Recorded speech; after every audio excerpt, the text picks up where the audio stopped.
Opposition अरकान की नाअहली के बाद कौमी असम्बली में अहम तब्दीलियाँ। अपोजिशन लीडर उमर अयूब समेत PTI के 3 अहम ओहदे खत्म। जरताज गुल पार्लिमानी लीडर और अहमद चट्ठा डिप्टी पार्लिमानी लीडर के ओहदे से फारिग। PTI अपोजिशन लीडर का चैम्बर भी वापस ले लिया गया। इसी पर बात करेंगे, यासिर मलिक हमारे साथ मौजूद हैं। यासिर, बताइएगा अहम तब्दीलियाँ की जा रही कौमी असम्बली में?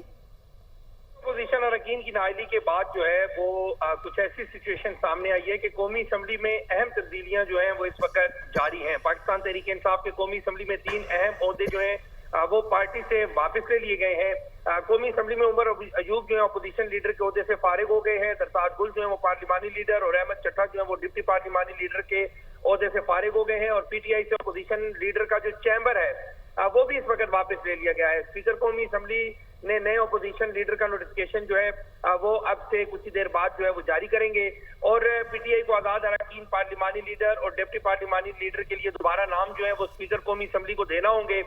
कौमी असम्बली में उमर अयूब जो है उनको public account committee, finance committee से भी डी लिस्ट जो है वो कर दिया गया है।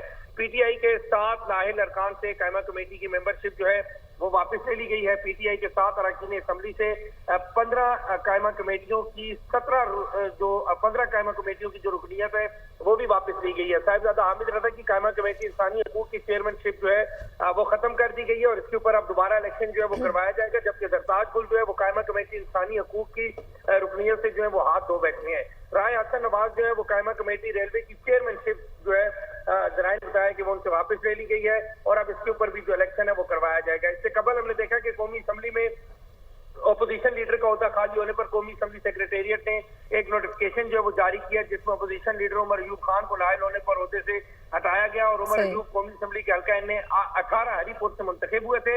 इलेक्शन कमीशन के 5 अगस्त के नोटिफिकेशन के तहत उमर अयूब अब कौमी असम्बली के मेंबर जो है वो नहीं रहे और इलेक्शन कमीशन ने अपने हुक्मनामे में दोबारा से इस पर इलेक्शन कराया जाएगा। बहुत शुक्रिया यासिर मलिक, आप हमें आगाह कर रहे थे।